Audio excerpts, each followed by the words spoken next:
Hello students, today we are going to discuss some applied maxima minima problem. So first problem is a point on the hypotenuse of a triangle is at a distance a and b from the sides of triangle. Show that the minimum length of the hypotenuse is a raised to the power 2 by 3 plus b raised to the power 2 by 3 whole raised to the power 3 by 2. So here we can see a point. I have given the name to the point D. ABC is triangle and D is the point. So it is at a distance b from one side and A from another side, so that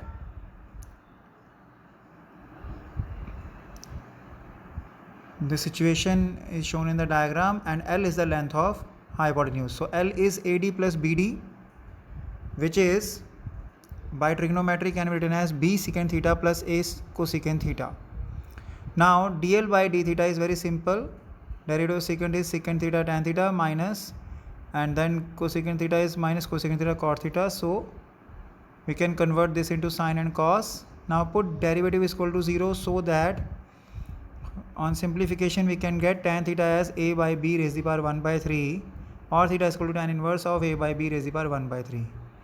Now calculating the second derivative using product rule here and here, so we can see the double derivative becomes secant cube theta plus tan square theta secant theta minus a in the bracket minus cosecant cube theta minus cosecant square theta cot theta, so that overall it is positive. And here no need to substitute theta, as we can say as theta is acute in the triangle, you can see theta is less than 90, so that all the trigonometric ratios are positive in the first quadrant, so double derivative is positive, which is the condition for minima. Now we have to prove the length of hypotenuse. So L is equal to b secant theta plus a cosecant theta, writing the secant in terms of tan and cosecant in terms of cot, because we have value for tan only. So tan is a by b raised to the power 1 by 3, as square is there, so it is 2 by 3. Similarly cot is b by a, inverse of tan, so that now we can take b raised to the power 2 by 3 outside the root, so it becomes b raised to the power 1 by 3. Same with a raised to the power 1 by 3.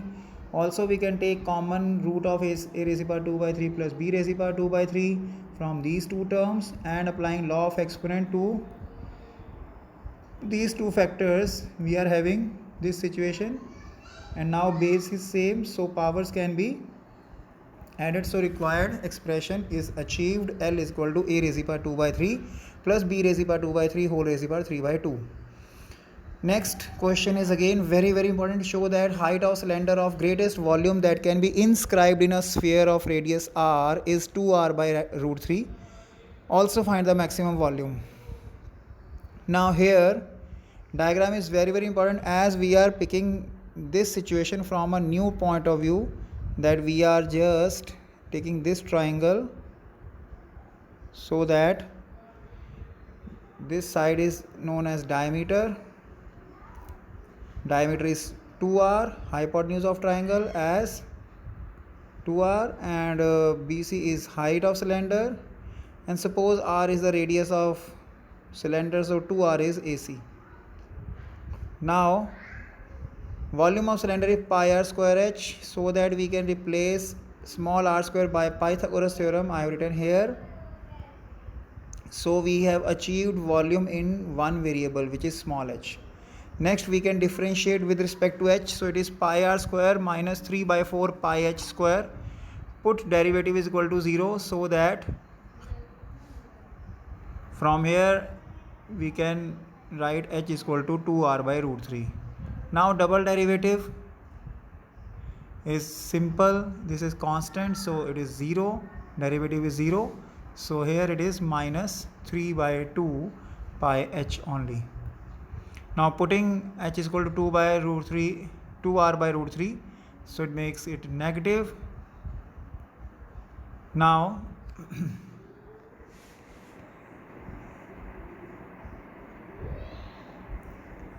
so it is a point of maxima. Now we are picking volume again and putting h as 2r by root 3 here. So you can see that taking LCM and after cancellation the maximum volume is 4 pi r cube upon 3 root 3. Now next question is, show that height of cylinder of greatest volume that can be inscribed in a right circular cone of height h and semi-vertical angle alpha is 1/3 that of cone and greatest volume of the cylinder is 4/27 pi h cube tan square alpha. Now students, the two things which we normally look, one is given. So given here are two quantities, one is height h and second is semi-vertical angle alpha. Remember, normally the given or constant thing is in capital letter, but this is small h, so this is not variable. And what we have to maximize volume of cylinder. So let us start with that. Diagram is again very important. Now instead of similarity of two triangle, we are applying just trigonometry. R dash and H dash are radius and height of cylinder, so that this portion is H minus H dash. Now if I apply trigonometry to this triangle,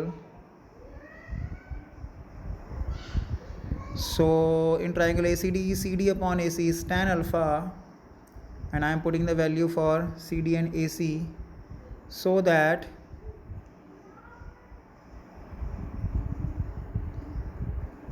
value of R dash can be represented in the form of H dash and tan alpha. Now volume of cylinder is pi R dash square H dash, putting the value of R dash square, so we can get only one variable, which is H dash, as H is constant. Now differentiating this function using product rule here, so that differentiation becomes this, and after that taking H minus H dash common, so that derivative becomes this. Now differentiating, put derivative is equal to 0, so that either H dash is equal to H, which is not possible, or H dash is equal to H by 3, which is required critical point. Now again putting derivative, taking a double derivative, so applying product rule here, so we are reaching up to this level, putting H dash as H by 3, so you can see after simplification overall it is negative sign, which is the condition for maxima. Now finally in the volume I am putting H dash as H by 3, so that final expression is 4/27 pi h cube tan square alpha. Now next question is, a tank with rectangular base and rectangular sides open at the top is to be constructed with the depth 2 meter and volume 8 meter cube. If cost of building tank is rupees 70 per meter square and for the base and rupees 45 per meter square for the sides, what is the cost of least expensive tank? Now students, here what is given, that is volume and height or depth, and cost is also given. What we have to find the cost of least expensive tank. That means if surface area is minimum, then obviously cost is minimum, so indirectly we have to minimize the surface area. So let us start. Let x and y be the length and breadth, as height is given to us. Now volume is LBH, so it is 2xy. It is also given to be 8, so that from here we can write y in terms of x. So let this be the surface area. It is neither total nor curved surface area. It is area of 4 walls or lateral surface area plus area of base. So that's it, putting the value of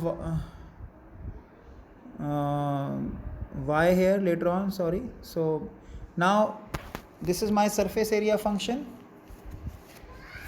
So at the same time, what I am going to do, I am multiplying the cost of the wall as well as base, so that straight away I will find the minimum cost.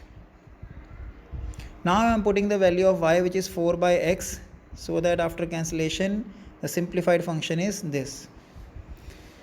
Now dc upon dx, so it's simple, x differentiation of x is 1 and 4 by x is minus 4 by x square, and constant derivative is 0, so that this is the derivative. Now putting derivative equals to 0, so that from here we can get x is equal to 2. We can ignore negative sign, as there is x is equal to length, so it can't be negative. Now double derivative, again very easy. Derivative of 1 is 0 and derivative of minus 4 by x square is plus 8 by x cube. So doing the formality, putting x is equal to 2 so that it equals to positive. So hence x is equal to 2 is point of minima, so that we can put x is equal to 2 in the required function. Now when we put x is equal to 2, so after cancellation and simplification it is 1000 rupees. So 1000 rupees is the required minimum cost. So that's all for today. Take care. Have a nice day. Thank you.